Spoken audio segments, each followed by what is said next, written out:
Hi, this is Paul, and I want to continue my commentary on Jordan Peterson's Easter video. Now, he released this video a little bit ago, and it has it's full of a lot of interesting things. It's a pretty complicated video, and he reads pretty much everything in this video because, as he says, it's complicated. And now there are 5 parts in this video, and the parts are not of even length, and I've done a little bit of commentary on parts 1 and 2, but I want to take a look at the overview and, in a sense, the posture of the entire video. So part 1 has the nature of experience, and he has just a very condensed version of do we live in a world of objects, or do we live in a world of being? And so he walks through some of that stuff from Maps of Meaning, and he goes back to this diagram, which, if you've watched the Maps of Meaning videos, he goes into a lot. Now this is this is the world of the ought and the world of the will. Now it's very interesting that then he goes to this representation, which is kind of the hero's journey, where you have the person between what is and what should be, and then there's chaos interacts, and the person is thrown into the world of the unknown, and then a new person emerges from it. And now the connection with resurrection, I think, here is easy to see. Whether that is fair to the resurrection story is a much bigger conversation that I'm sure we'll get into at some point. But the idea of rebirth, see, this is part of what makes the Christian story of the resurrection so difficult to talk about, because there are so many layers to it that on one hand you can say, oh, this is a story about rebirth, about new beginnings, about starting over. Yeah, you could see that there, but it's a lot more than that. And if you and part of the difficulty about always noting one layer in a multi-layered story is that if you park at that one layer, you've reduced the story to something else. And then the Easter story is like the caterpillar becoming a butterfly, or something like that. And it's pretty clear from the New Testament that the New Testament authors saw the story in a much bigger cosmic way than simply a metaphor about new beginnings and new birth. And I'm not saying that's what Peterson is reducing it to, but it's interesting when he brought this diagram into it. It reminded me of the Maps of Meaning course and all that he's been through there. It also reminds me of now, in my conversation with Peterson, he mentioned that he's got N.T. Wright's magnum opus, and so it's I hope he reads the New Testament, the Old Testament, and the people of God, because in that N.T. Wright, in some ways, that's N.T. Wright's version of Maps of Meaning. Maybe I should pause the video and grab it from the shelf. It's been quite a few years since I read this, and actually I got the title wrong. It's the New Testament and the People of God, not the Old Testament and the People of God. And this is one of the first books I read by N.T. Wright, and this is part of what's his magnum opus, New Testament and the People of God, the Victory of God, which deals with the Gospels, and then the Resurrection of the Son of God, which I hold up often, which is here. Like I said, this is magnum opus. The volumes are this big. And his latest one, which I don't have a physical copy of, but I've got it on Logos and on Kindle, which is his treatment of Paul. And so, this is why I always say N.T. Wright writes more books than I have time to read.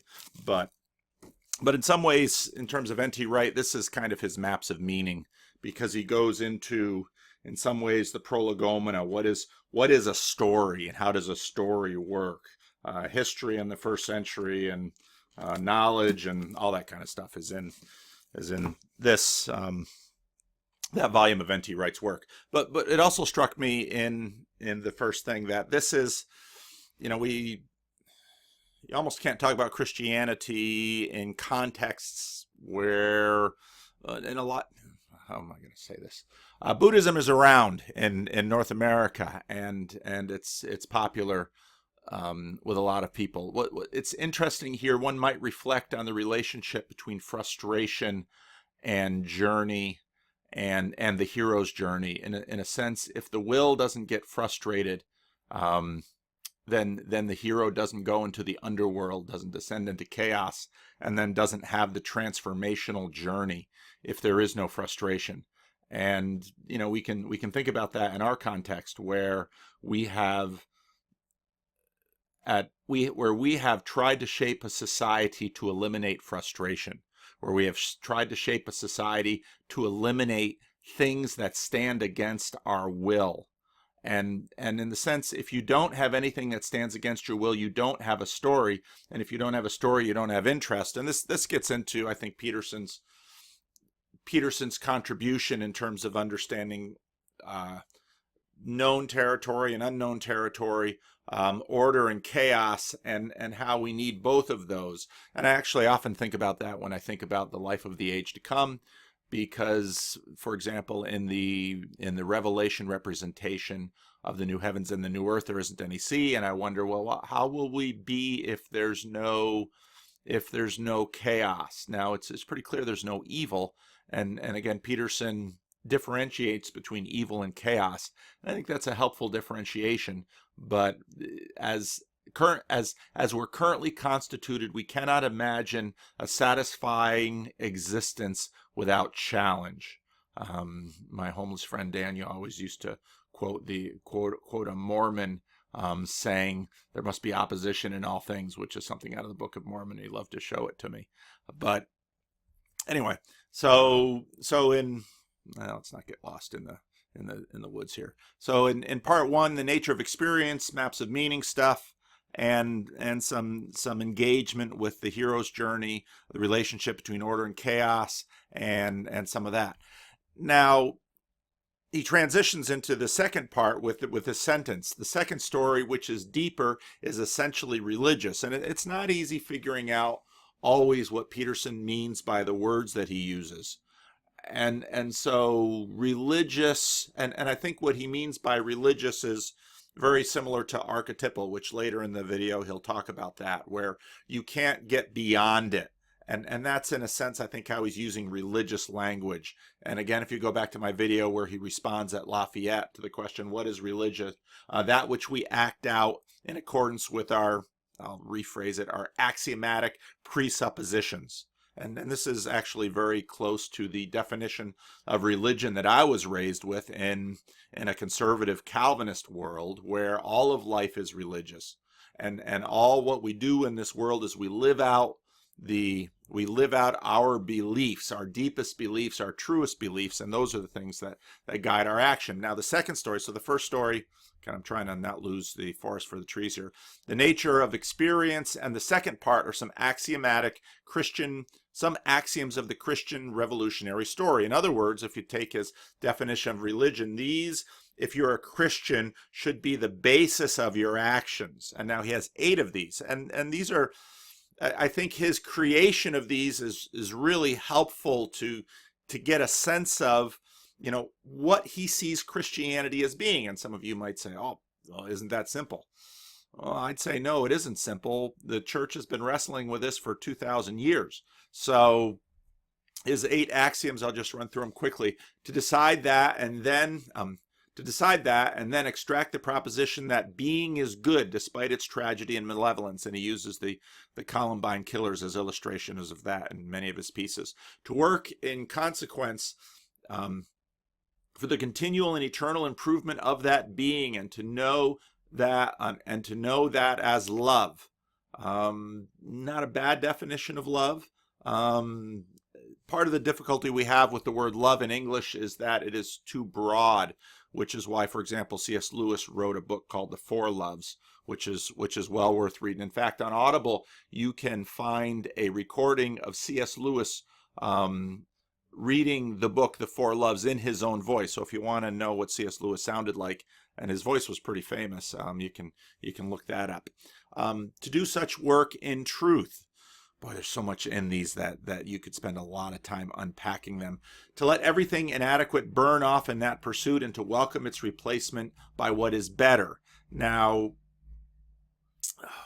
this is such deep Peterson stuff. And if you're deep into Peterson, you've heard all this before, but you could spend a long time on each of these sentences. Well, this is what theologians do essentially. To know that as the sacred imitation of Christ. To know what? To let everything inadequate burn off in that pursuit and to welcome its replacement by what is better. Now pay attention. This is in the context of a discourse on Easter and the meaning of the resurrection. So again, he's tying the resurrection to this transformational journey. And again, as I said before, that is a layer of the resurrection story. If you reduce the resurrection story to that layer, and I'm not saying Peterson is doing that because he always leaves the door open, but if you reduce the resurrection to that layer, you have reduced the resurrection, and you won't understand you won't understand the rise of Christianity or its teachings if you keep it at that reduction. So the next axioms actually follow on 4. I think if I were to be Peterson's editor, I'd suggest that maybe these next 4 are actually 4A, 4B, 4C, 4D. These are subpoints of 4. I might be wrong. To know that as the sacred imitation of Christ. That's the replacement. Well, maybe just 5 is a sub point. To understand that although Christ's sacrifice redeems us, all the work still has yet to be done. And here we have, I was going to say, here we have the heart of the Calvinist Arminian controversy, but actually it might be further back than that, and people have talked about Pelagius in context of Peterson. So, but that's the question of our work versus God's work, and C.S. Lewis gets into that. We've been wrestling with that question for a long time in terms of how to articulate it now, and how to act it out. To accept that work as the sacred meaning of life. Well, okay, so maybe that's maybe 5 should be 4, subpoint of 4, and maybe 7 should be subpoint of 6, and then 8 is finally his eschatology, to strive towards the heavenly city on the hill in that manner. So that there's a lot in there, and I spoke about them a little bit, but I could even go over these. You can go over these again and again and again and again, and that's, again, this is what theologians do, because there's lots of stuff in these highly condensed axiomatic statements. Part 3. Now, part 3 he introduces as his chapter from Rule 7 in 12 Rules for Life. And so when I first listened to it, I thought, oh, I've listened to this already. I've already taken a look at this. And so I kind of skimmed it. But now in preparation for this video, I went over it again, and I noticed right away he doesn't start at the beginning of the chapter. And I noticed that this is actually an edited, condensed, redacted version of the chapter, because the chapter begins with life is suffering, and goes through kind of the hedonist justification for a selfish life, and then he jumps into a favorite aphorism of his: every man for himself and the devil take the hindmost. And this is something that Peterson brings up quite a bit. Every preacher knows people remember your illustrations better than your points. And what's interesting about this particular redaction is that he keeps a lot of the illustrations from the chapter, and he condenses the points, and he changes a lot of the language. So to me, this was interesting on a number of levels, because for when he talks about how he wrote Maps of Meaning, he talks about he spent 3 hours a day on it for 15 years, and he pored over every word. And I tend to think that this for him is part of his thinking and writing process, and he's probably continuing to do that over 12 Rules for Life. He's probably still mulling over the text, and that's actually not a bad way to think, because as Peterson has talked about, and actually again as Alan Jacobs has talked about, I finished his book on how to think. Thinking is in a sense having a conversation with yourself, and one of the key things about doing that is figuring out how to have something apart from yourself with which to converse with. You can kind of do it in your head, and we'll talk about the Watchers a little bit later in this video. You can kind of do it in your head, but this is how we think, and this gets into also a little bit of Tolkien in terms of the ring, because why does Sauron create the ring and pour so much of himself in that ring? And you kind of get some of this stuff in Harry Potter with the Horcrux.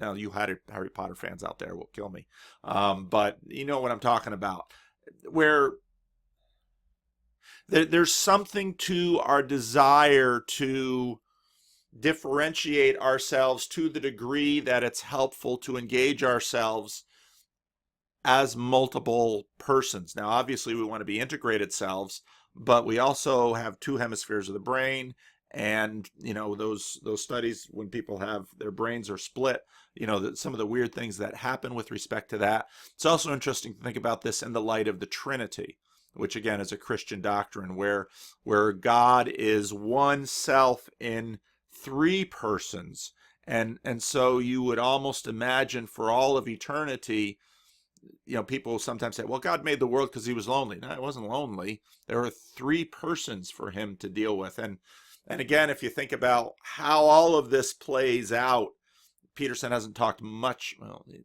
hasn't talked a lot about the Trinity per se, but when you think about this nature of being and what is required to think. Anyway, back to Peterson. So he's obviously continuing to mull over what he wrote in 12 Rules for Life. And what's interesting about this particular element of this video is this is a redacted version of Rule 7, and you can see why he has the image he has, which he'll refer to in it. I'm not going to play through it this time. I'm constantly torn. You know, one person said to me once, I don't know what videos to make. And I thought, I could sit in front of this computer and make videos all day. I don't know what that says about me, but maybe it's my process of thinking.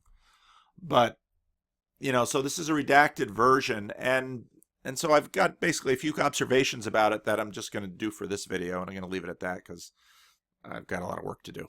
But the construction is from the bottom. And that's key here, and it's something that outside of religious contexts, these are the only kinds of conversations currently legitimate in the public sphere. That's perhaps a good way to put it. And this is a consequence of secularism. So this gets back into our long conversation about secularism and what it means to be secular, and the transition that Europe took from Christendom into secularism. And it gets into Charles Taylor's The Secular Age, that massive, massive book. Yes, Charles Taylor. So this is the only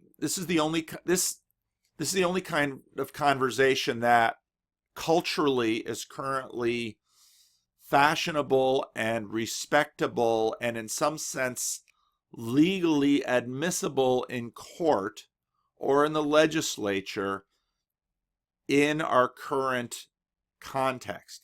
And so part of what I've been doing in my videos is exposing some of the foundations of this context. And so Peterson is working from the bottom in this. And this is key to understanding all of Peterson's biblical series. Peterson is trying to figure out the Bible from the bottom, whereas source critics, in the terminology of biblical studies, source critics try to get at the underlying documents of the Bible. Historical criticism tries to get at the events behind the Bible. Peterson is, in a sense, maybe this is, Peterson is in a sense doing Darwinist criticism of the Bible, and he's trying to Darwin/Jung criticism of the Bible, and he's trying to show the biological, psychological underpinnings of the story. This is what he's trying to do. Now, for those of you Christians who are a little reactive about Darwin and evolution, I would suggest that if the Bible is the kind of book that Jesus seemed to say it is, then that Bible will have more layers than we can comprehend. And it will be more true than we know, which would mean it shouldn't surprise us that it would have this kind of layer. Now, whether Peterson gets that layer right, that's a fun thing to talk about and a good thing to explore. But it shouldn't surprise us that the Bible should have this kind of layer. Jesus says things about the Bible, heaven and earth will pass away, in a sense, before his word. And, we get this respect for the text from the long tradition of the rabbis and the prophets, and how it develops in how it develops in the Hebrew scriptures, and then comes to be regarded by Jesus in Second Temple Judaism, as N.T. Wright usually likes to say. So this is construction from the bottom, but I think it's important to bear that in mind as we think about it. And this is, again, part of the reason why a lot of religious people, when they listen to Peterson's biblical series, they will be turned off by it, because in a sense, in church, we are usually addressing or assuming the Bible from the top. And that's not a bad thing. And again, if you think about my Genesis 1 representation, you have earth, you have heaven, there's the top. In a sense, idealism comes from the top, empiricism comes from the bottom. But now some of the historical philosophical reasons for this, again, we are post Descartes here, and we use doubt as an acid to eat away the accidents to arrive at a base essence or self-evidential truth. And this is also Lockean, this is post-Locke, because we are continuing to practice in this evidentialist assumption where there are justified beliefs. Now, I haven't really gotten much into, see if I've got the book handy. When I was in college, I had to take a fifth year because I was undecided for way too long, because way too much stuff is interesting. And so my fifth year, Nick Waltersdorf was back on campus to teach a course, and I had to do a fifth year to get all my Greek in before seminary. So I took a course on epistemology with Nick Waltersdorf, where he used the stuff that he and Alvin Plantinga and others had developed. And actually, if you look at Philip Carey's Great Courses series on philosophy and religion, the last chapter he goes into Waltersdorf and Plantinga. And so I've got the book. I kept that book. I probably still even have my class notes from that. But they're really helpful in here, because in a sense what Plantinga and Waltersdorf begin to do is to ask questions about Locke, and to say, now this is the project that the West has engaged in. Is this really merited? Is it necessarily so? If you know Porgy and Bess, tain't necessarily so. But Peterson's project here is definitely from the bottom. He's using Cartesian doubt. He's, in a sense, using Lockean evidentialism, and we're constructing this from our ground of certainty. And again, for Peterson, and we've gotten into this in the epistemology, and when I do my next video on C.S. Lewis and morality, we're going to talk more about Peterson's Darwinian epistemology, where if in a sense you begin with the modernist assumptions about epistemology, they get bolstered almost immediately. If you poke a modernist with a little bit of skepticism regarding the constructions of their ideas and their feelings and their beliefs, they will fall back into pragmatism and say, we can have confidence that our capacity to think is true because we can predict things in the world. Okay.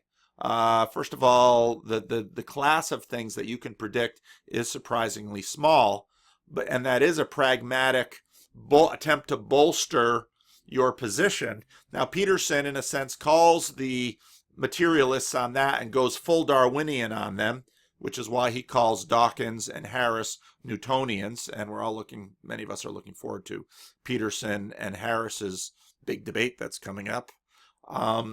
But Peterson goes full Darwinian on them and basically says, what we can know is within the confines of survival, and that's really a Cartesian move too. And so there's a real tradition that's being experienced here of foundationalism, of evidentialism, and so this is Peterson's project, and now he's applying this to the Bible, because he's, in a sense, he's way over here saying we need this book to keep society together, but he's way down here in terms of saying, no, we got to build this up from the bottom, and hopefully we'll meet in the middle. And this, I think, is the reason why the biblical series is so important for him to do. Now, if you go to Philip Carey's great courses, Philosophy and History in the West, it's important for us when we read Descartes to appreciate him within his historical context. And Carey does this, because if you read Descartes, I think, therefore I am, I can't, my existence is self-evident. Well, how can I not fall into solipsism and fill out the rest of the world? Well, the reason I can do it is because of God. Now we're seeing the difference of our age. Descartes at his time could say God. Newton at his time could say God. Today, if we say God, everybody says, I'm not taking any God answer. You can't use God to carry your philosophical baggage for you. But Descartes is living, in a different age, and so he does. So where does God fit into Descartes' project? The first thing Descartes proves in a type of ontological proof after his own existence is God's existence. And in that basis, he proceeds to argue that the external world is not an illusion, since God wouldn't try to mislead us. Now, that's really important, because again, when we get into, and we're going to talk about the monarchical view, in a sense, our ability to easily assume a monarchical view gets undermined. And so Descartes begins the project of building from foundations up in the Enlightenment period, and says, okay, we got to build from foundations now. And Locke will actually kind of open this up more fully. But we got to build from foundations. The first foundation I know is myself. The second foundation is God, and now I can fill in the rest of the picture. Whereas before, we just had God filling in the picture. Now we're skeptical of God, so we got to start here, and then God will fill it in. And now you have your monarchical vision by which you can see the rest of the world.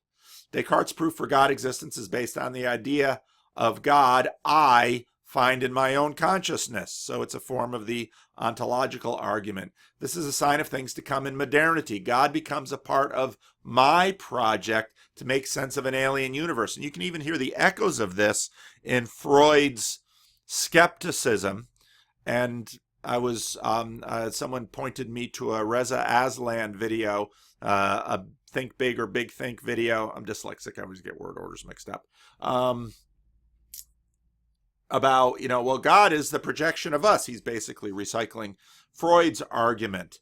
And you can see even the roots of that are in Descartes.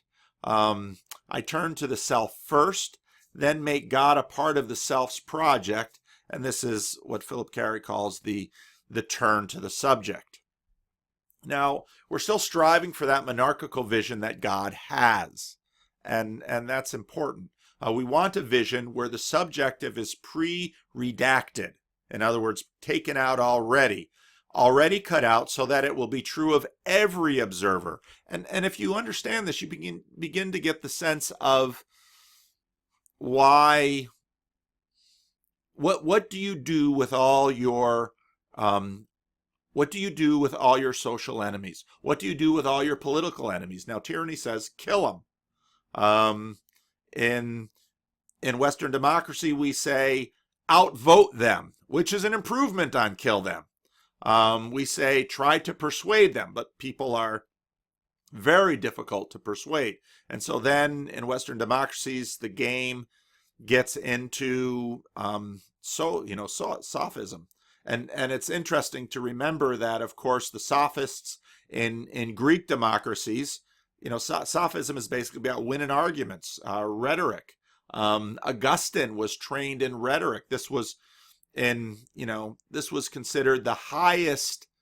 This was at the top of the dominance hierarchy. If you can convince everyone of yourself, well, then you don't have to kill them. Then, in a sense, it's a much more powerful tool, because if you kill people, I've been catching up on The Walking Dead, and Negan keeps saying people are a resource. Now, Negan is a tyrant, but if you can mind wash people, if you can influence people, if you can argue with people, if you can convince people, you have something far more powerful than if you can merely control people out of compliance.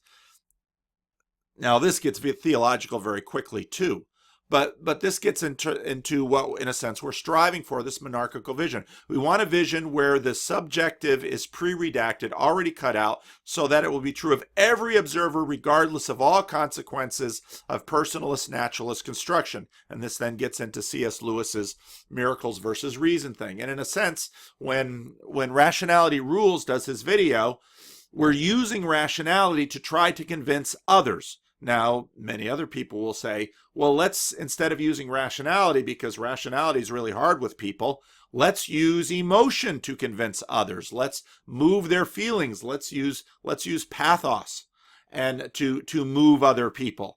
With the 2018 elections coming up, both political parties are going to move into using fear to convince people to vote for one party or another, because fear motivates people. But as you can see, the game in a democracy moves to changing hearts and minds, and that's more powerful than tyranny, because in tyranny, as Peterson notes about Piaget, there's a cost to tyranny. If people will follow you freely, that's far better than if people will follow you out of grudging compliance or fear, because that grudging compliance and fear has to be maintained, and there's a cost to that. So the greater good is changing people's minds and hearts rather than trying to force compliance out of them. Although compliance is a powerful tool, gets used all the time, it can be useful in the short term, but it's problematic over the very long term because the costs are high. Now, what this actually connects to is the story of the Tower of Babel. Now, here again is my Genesis 1 representation, and if you've watched any of my Ezekiel classes, you know that I talk about this all the time, where you have the Genesis 1 representation of heaven and earth. You have heaven above and earth below, and in the rebellion, heaven and earth are cut off. And what's interesting is that perhaps we're in a late stage of the game where we are so cut off from heaven, we have cut ourselves off from heaven publicly, and we as a public now no longer speak of heaven, even though our project, our scientific project, is in fact a Tower of Babel-like project. We marshal our technology and we marshal crowd power, crowdsource, and in a sense we try to build a heaven to the sky. Why? Because we want to have that monarchical vision that heaven affords. In a sense, what we hope science will give us is an ability to look down on all of creation. I'm at the top of creation. Karen Carpenter, I'm at the top of the world looking down on creation. And then she goes and talks about love. Well, hey, you get past a certain age and your glands aren't firing that more. What you want is power. Because if you have power, you can get love and porn stars and Playboy models and all kinds of things if you're a celebrity or wealthy enough. So, well, here you have it. So in a sense, you can see the relationship between science and the Tower of Babel here, because we want this monarchical vision where we can look down on the rest of the world, where we can see the world without subjectivity, where we can see it as it is. Now, again, part of where Peterson comes in here is Peterson is casting doubt on that project, because he says, if you cut out subjectivity, don't sneak it in later. And this is exactly the same point C.S. Lewis makes. In my conversation with Peterson, Peterson said that Lewis is a Christian apologist, which he is, but that's a reduction of Lewis. Lewis has also written a lot of very interesting philosophical works, which I think is in very interesting dialogue with Peterson, which is why I'm making these videos. So this is, in a sense, the scientific project to build a tower up to the heavens so we can achieve this monarchical vision and we can see the world. But we might ask ourselves, why do we want to see the world? What are our motivations? Do we want to arrive at the heights of heaven only in order to see creation? I don't think so, because science combined with our hearts yields technology. Once we see things, we want to do with things. Once we see things, we have an idea, how can I make things better? How should it be? Go back to Peterson's schema from Maps of Meaning. Or do we want to storm the gates of heaven to unseat the sovereign? Now, the biblical story of the Tower of Babel is ambiguous on the motivation, and I think it's ambiguous because everyone assumed everyone knows why she's building a stairway to heaven. She's building a stairway to heaven so she can be God, and this was established in Genesis 3. If we can replace God, then we won't be bothered with his pesky choices, and we can live by our own will. And now we're back into the double bind of tyranny and nihilism. Tyranny, the problem is, what do we do with other people's wills? And this is now playing out in American politics. Well, shut them up. Well, why do we want to shut them up? Why do we want to kill free speech? Because we don't want them in the court of public opinion. We want to control the court of public opinion. We don't want debate. Well, if we don't want debate, why not? Because we have... Now this gets into postmodernity. We have lost what modernity finally is skepticism about rationality. We have lost faith in rationality. And if we've lost faith in rationality, then all we have is grabbing the center, is grabbing power. And well, here's the story of the 20th century. Once you lose rationality, you lose the conversation and you yield everything to power. Now, as Peterson rightly critiques this certain element of postmodernity, well, then all you're doing really right now is a naked power grab. And if that's where this goes, well, then it's just going to be civil war, because then we just wind out where it is. And you know, it's very interesting. If you're looking, for example, in the book of Revelation, the way the story of the world ends is, in a sense, by God. Oh, this is so complicated. Jesus conquers the world by his sacrifice.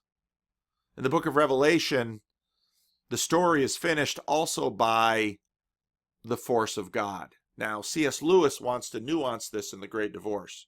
The door to hell is locked from the inside.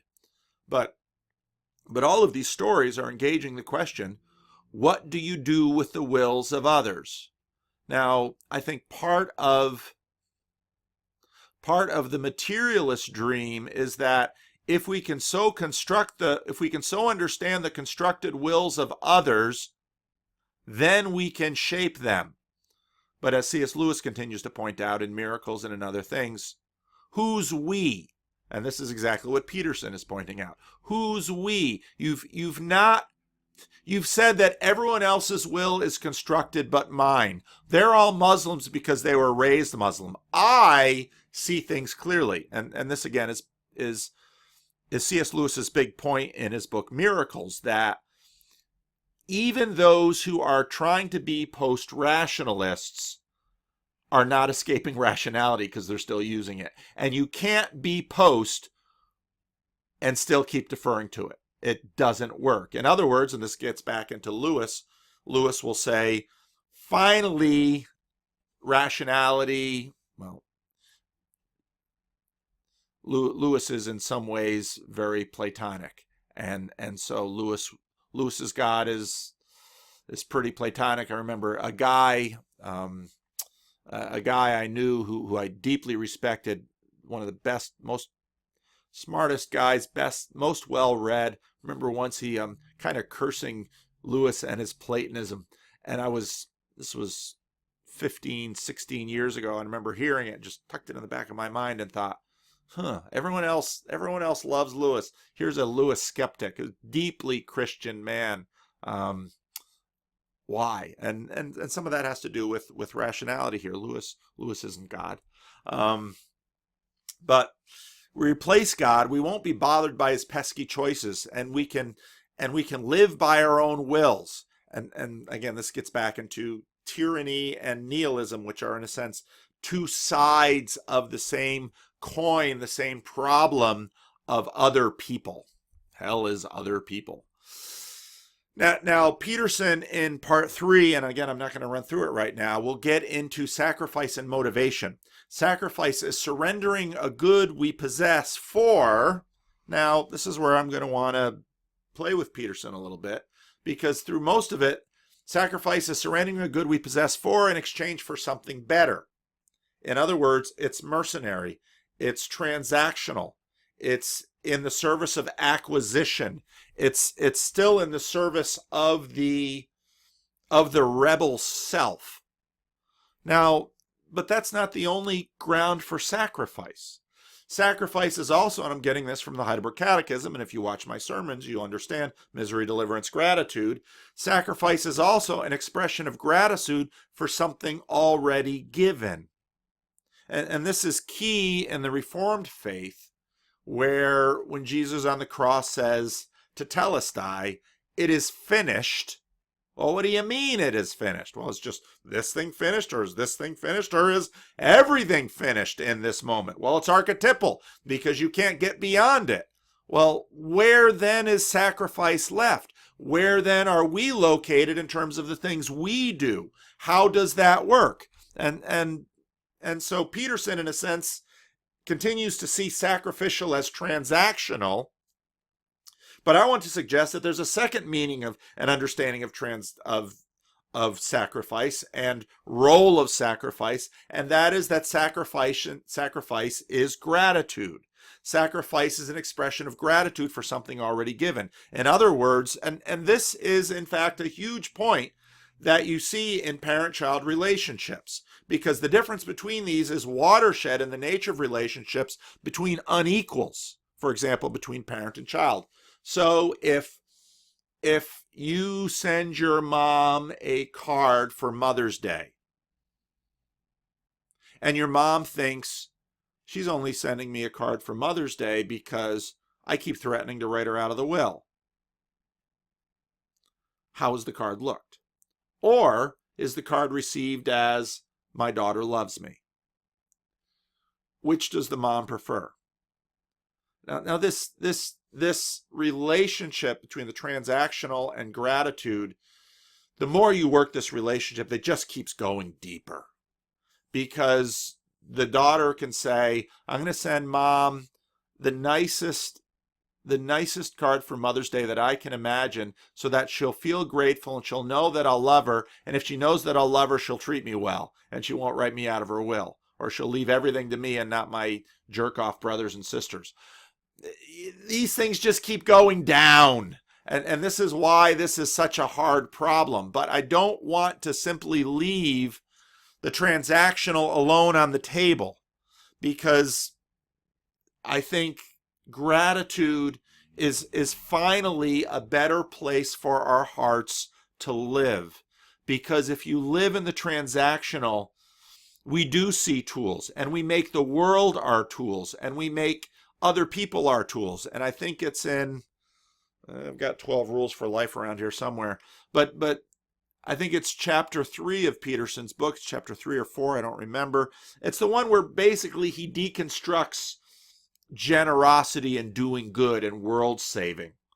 That's a devastating chapter for me, because, you know, I'm a family, I have generations of world savers behind me. But Peterson's critique is dead on. Am I actually doing this out of gratitude, or is my anxious, selfish, greedy, insecure little heart fooling my frontal cortex in service of my own self-righteousness to convince me of a goodness I don't have? and this again is why my Calvinism, and I really should do a video on my Calvinism, why my Calvinism gets archetypal, because at the base I am, you've got total depravity, and total depravity does not mean I'm as bad as I could be. Total depravity means that my motivations are always compromised, and everything I do is morally compromised, and I can't cleanse myself from this compromise. And even if I highlight that Peterson's idea of sacrifice here is highly transactional, and I would say, oh, I've got a better way, gratitude. Oh, are you being grateful because God will like that better? And it's like, I can't get out of this. Well, that's why I'm a Calvinist. I can't get out of this myself. I need, you might say I'm a 12-stepper. I need a power higher than myself to save me from this. So Peterson's project is to dispel the dismal smear by materialism and postmodernity against religious narratives. He is seeing that through his study of the 20th century, he has seen that losing the logos at the center of your society, you devolve into the twin problems of tyranny and nihilism.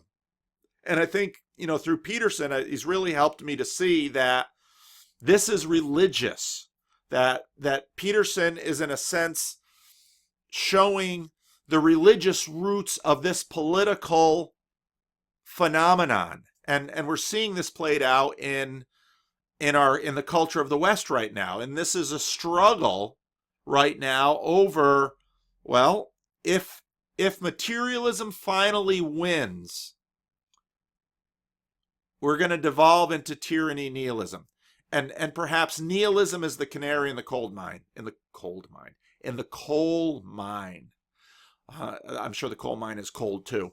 But nihilism is in a sense the canary in the coal mine. And the success of the West has bred the nihilism because we've been able to have nihilism on we're feeding off our dead liberal fathers. I mean, classical liberal. We're feeding off our dead liberal parents, and so, but the nihilism hits first. We haven't descended into the kinds of tyranny we see in the Soviet Union or in Nazi Germany. But we're getting more tyrannical, and you can sense that, and we'll see how our system deals with that tyranny. And some are arguing, well, Trump is more fascist, and the left is more tyrannical, and we've got polarization. And again, if you look at what Peterson is saying, this makes sense. Of course we have polarization, and of course these are the two poles. So we have fascism on one side and on the right, and then we have tyranny on the left, and this is where this goes politically if you lose it religiously. This is at the heart of Peterson's argument. And this is an important argument, but it's not an argument everybody's going to take the time to go through and figure out. So he's trying to dispel the smear of materialism and postmodernity against religious narratives, and to invite us to re-engage in the drama, because remember, first we act out what we cannot articulate. And this is where we should show a little bit of gratitude for our forebears who acted out the kind of political things that have kept us from tyranny so far. And we know that, well, I try not to get too political in these things because I'm not a politician and I'm not a political scientist. But you went from a rather, I don't know Russian history enough to know whether the Tsarist rules were tyrannical, but you went from a tyrannical Tsarist rule to a tyrannical communist rule to now an authoritarian Putin rule. Well, Russia has been practicing various forms of tyranny all along. the founding fathers in the United States and some of those in Western Europe and Christendom have been practicing a degree of freedom, and they've had practices in society that have helped keep things from sliding into certain kind of tyrannies. Now, there's always a tyrannical element of institutions. Peterson is dead on right there. I should. You know who you are. Thank you for this. A guy sent me a little gift that he had carved, and you can see the lobster, and you can see the snake of chaos eating himself. We'll put him up here by Bucko.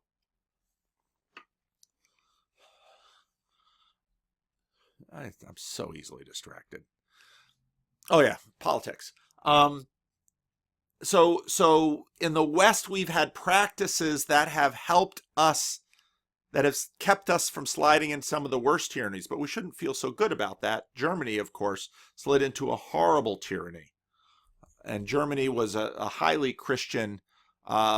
Germany was at the top of the heap in terms of science and religion, in the late 19th, early 20th century, along with England, perhaps. And so anyway, Peterson wants to invite us to re-engage in the grammar. First, we act out what we cannot articulate. Next, we represent what we acted out, and this I'm adding in here, as an abstraction that can become a tool for further engagement in other parts of the drama. Okay? First, we act out what we cannot articulate. Next, we represent what we acted out as an abstraction that can become a tool for the further engagement in the other parts of the drama. I was, through thinking through the Peterson stuff, I was thinking about, okay, what's the he's getting this from Piaget, of course. What's the relationship between action and articulation, action and representation?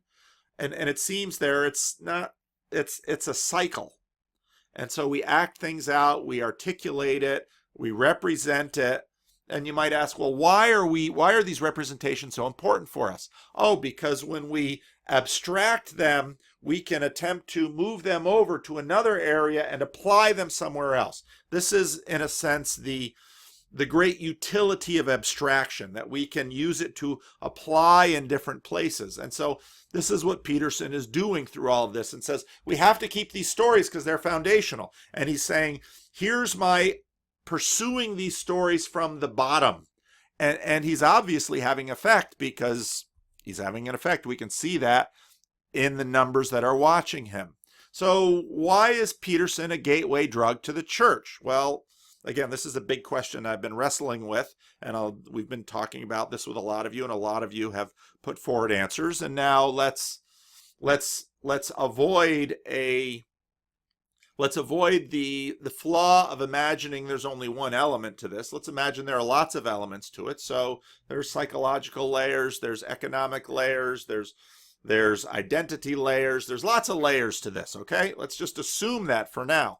But let's see if we can expose another layer. Why is Jordan Peterson a gateway drug to the church? Now, the watchers, when I say the watchers, what I mean are these, I don't even know what to call them. I call them watchers because I don't have another word for them. Are they motivations? Peterson talks about sub-motivations within us. And I think of, this internal Jungian great cloud of witnesses in my head. There are all these tiny little sub-Paul Vanderklays that are in there, and they're watching all the time. And the conscious Paul Vanderklay that, again, if you watch the movie Inside Out, maybe the control board of where the little peeps are pressing the buttons.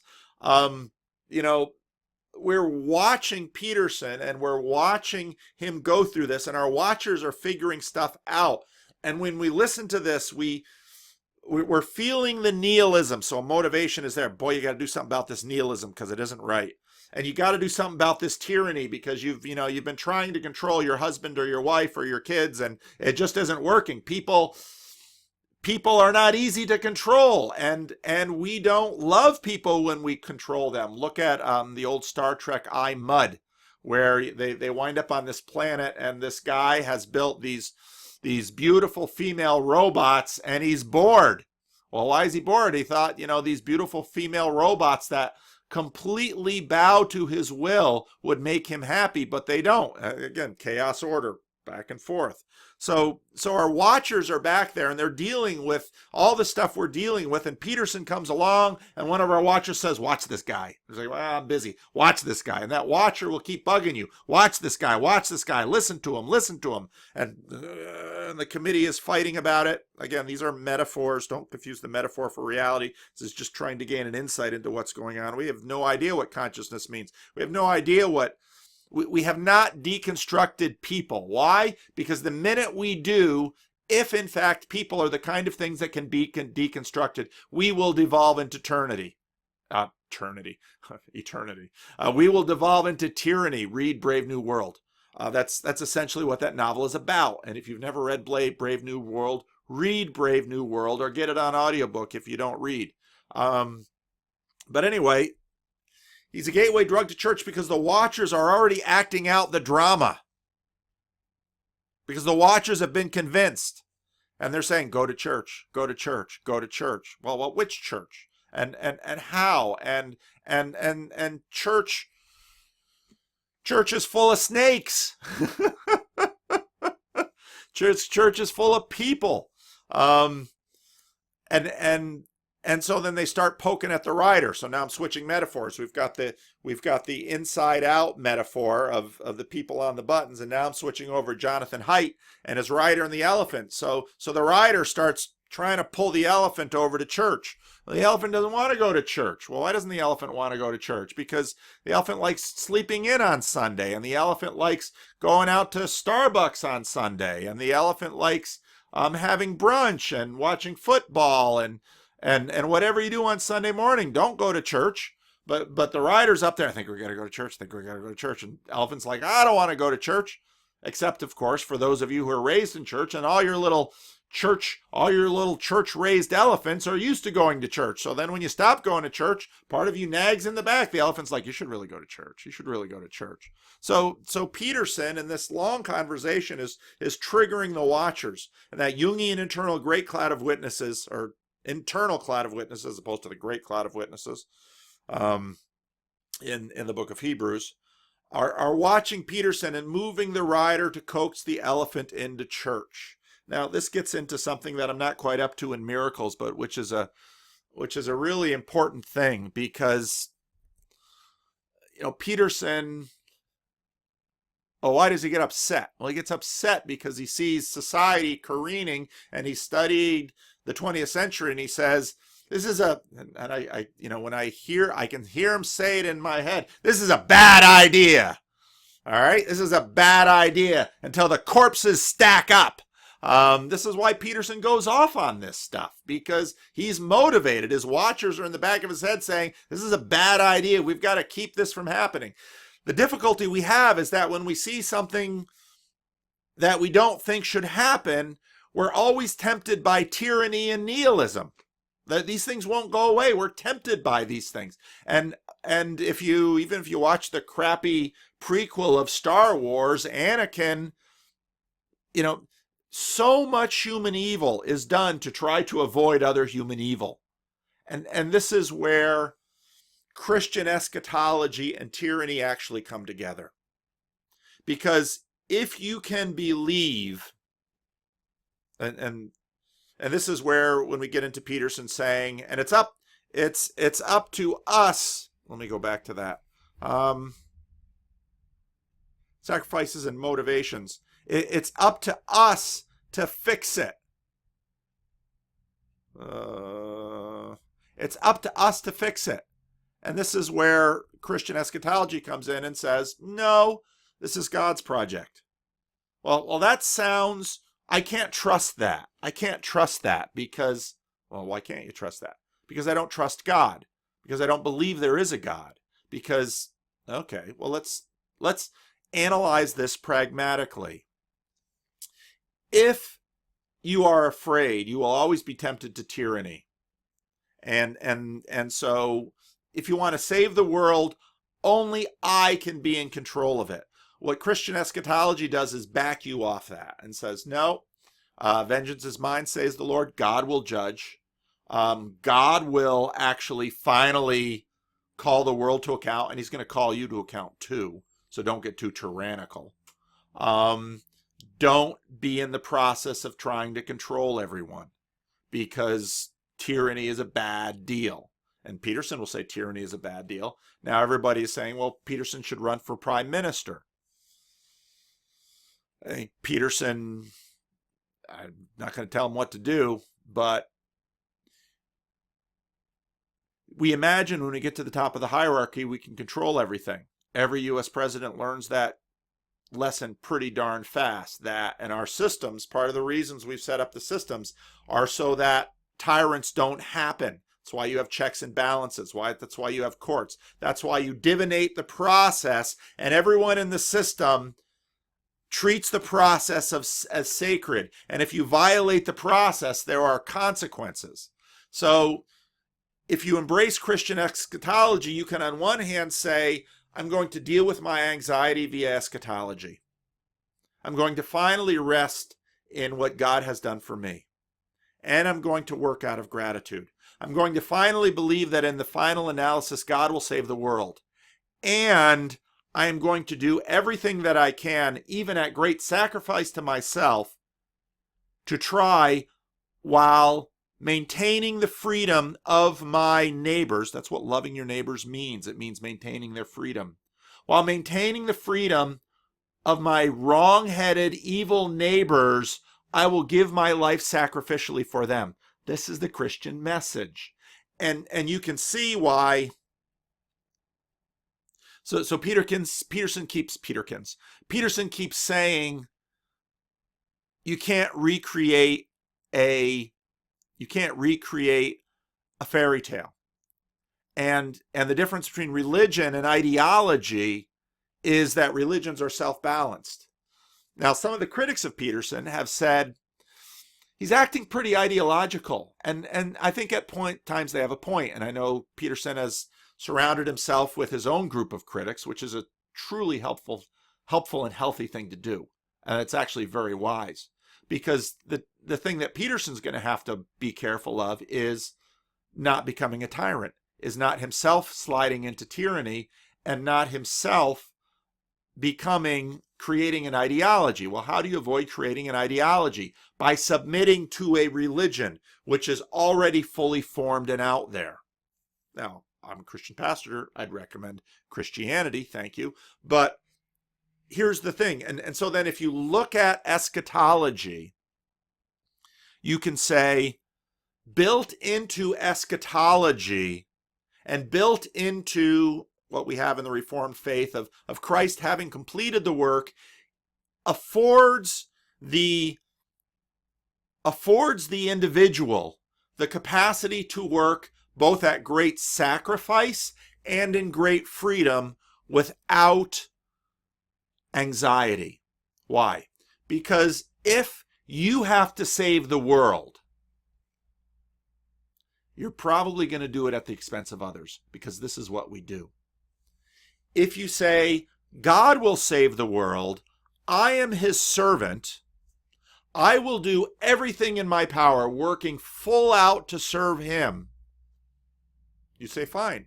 What mustn't you do if you're going to serve him? Hate your enemy. You can't violate their will. You can't become a tyrant. And could it be that this, in fact, is what has given the West its ability to, at least so far, to a certain degree, maintain the freedom of the individual?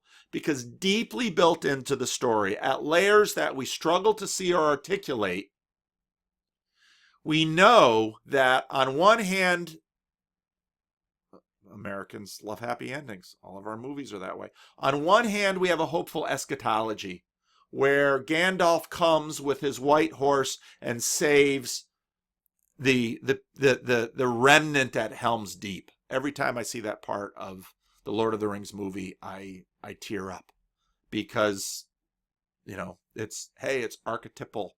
Jesus comes on a white horse, and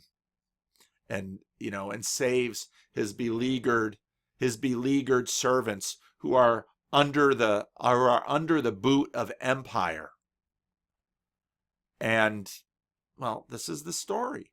And so if you embody the story, if you act out the story, well, you can say, well, yeah, I can pour myself out even for my enemy, who has bad politics and bad ideas and every kind of reprehensibility out there. I can pour myself out, and I can even lose happily because my God reigns, because Jesus is alive, and because finally the story has a happy ending. Now you might say, well, how do you know that? Well, I believe it. Well, you can't know it. Well, what do you mean by know? And now let's take a pragmatic step back. All right, what is your anxious-filled self-centeredness actually accomplishing? I would make the argument that it's exactly this that has created the endless tyrannies in how many different fashions throughout the history of the world. This is what makes human history bad and evil.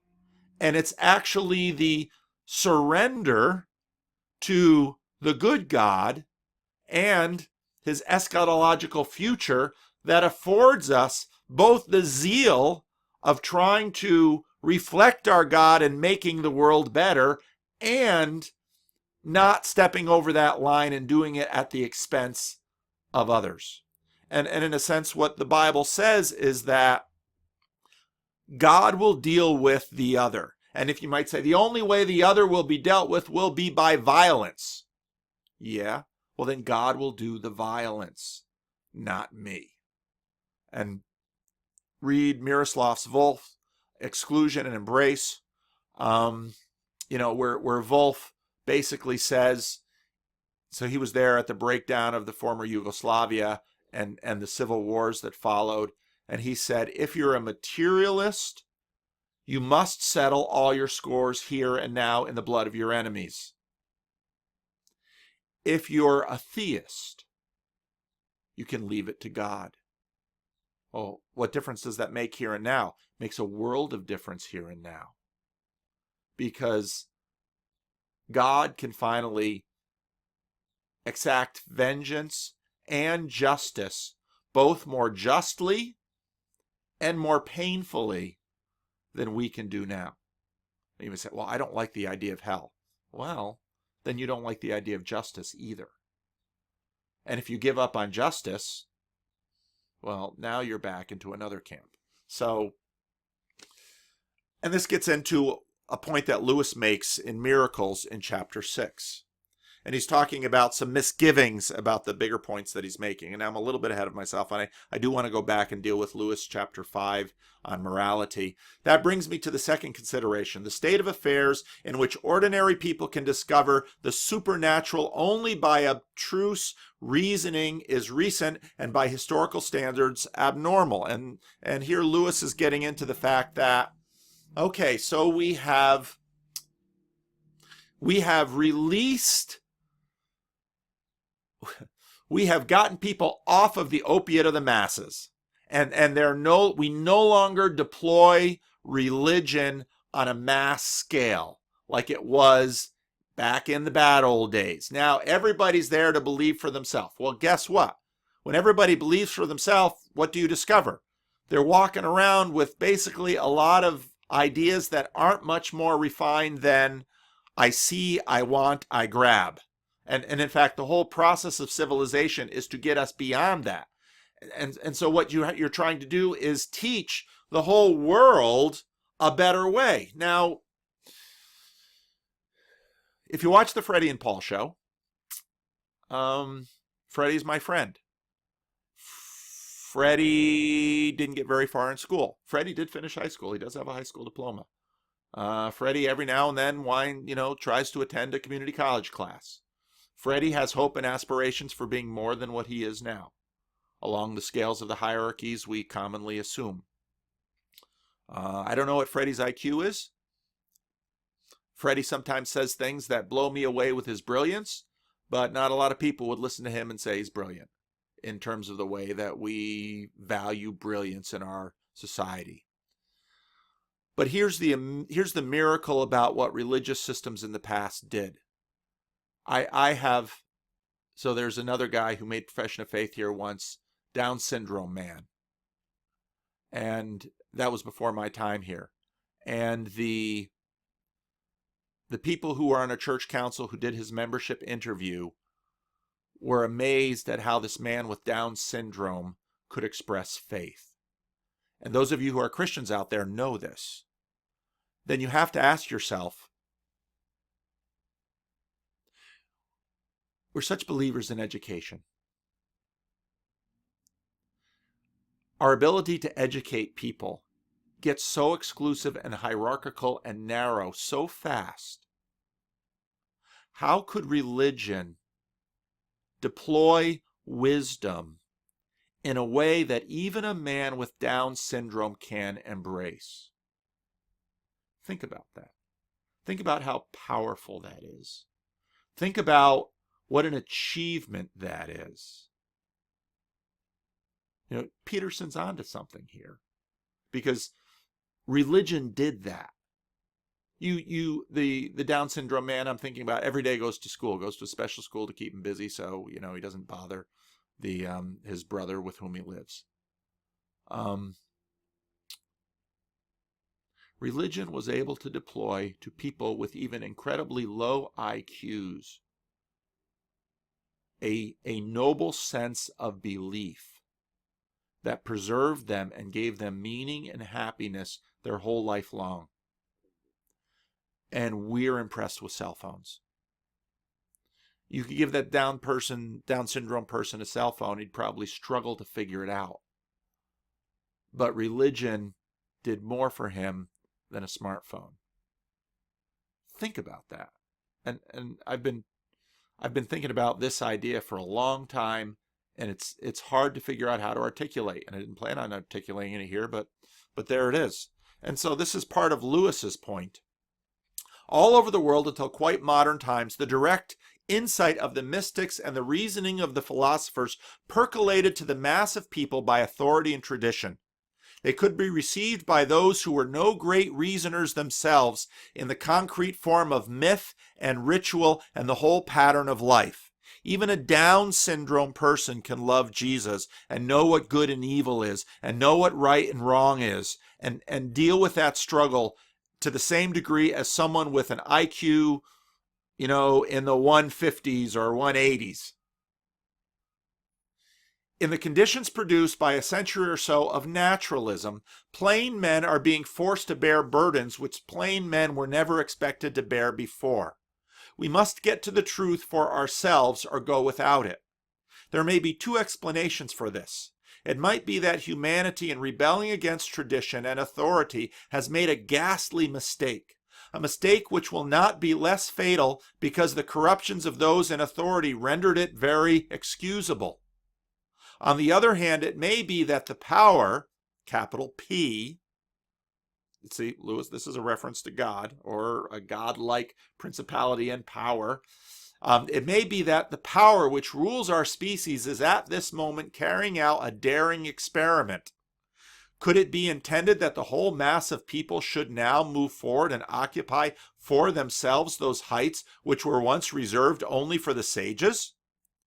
Is the distinction between wise and simple to disappear because all are now expected to become wise? If so, our present blunderings would be but growing pains. But let us make no mistake about our necessities. If we are content to go back and become humble, plain men, obeying a tradition, well. If we are ready to climb and struggle on till we become sages ourselves, better still. But the man who will neither obey wisdom in others, nor adventure for her or himself, is fatal. A society where the simple may obey, the few seers may live. A society where all were seers could live even more fully. But a society where the mass is simple and the seers are no longer attended to achieve can only superficially, but a society where the mass is still simple and the seers are no longer attended to can achieve only superficiality, baseness, ugliness, and in the end, extinction. On or back we must go. To stay here is death. This is Jordan Peterson's point. Although Peterson hasn't quite got there yet. Lewis is there already. This is Jordan Peterson's definition of the truth. So, there it is. Why is Peterson sending people to church? Well, the watchers are watching. And people are instinctively knowing either I've got to go back to the seers, which is going to church, or I've got to climb this myself. Well, I'm climbing it myself. And, well, why are you watching my videos? Because if you found anything I'm doing helpful, you're climbing behind me. Or maybe you're climbing ahead of me, keeping an eye on me, and you got a rope on me. I appreciate that because, you can fall off mountains. And this, again, is why Christian eschatology and Christian afterlife theology helps, because it reduces my anxiety and encourages me up the mountain. But it's not finally me getting up the mountain that saves me or rescues me. So, again, I think Lewis got here before Peterson.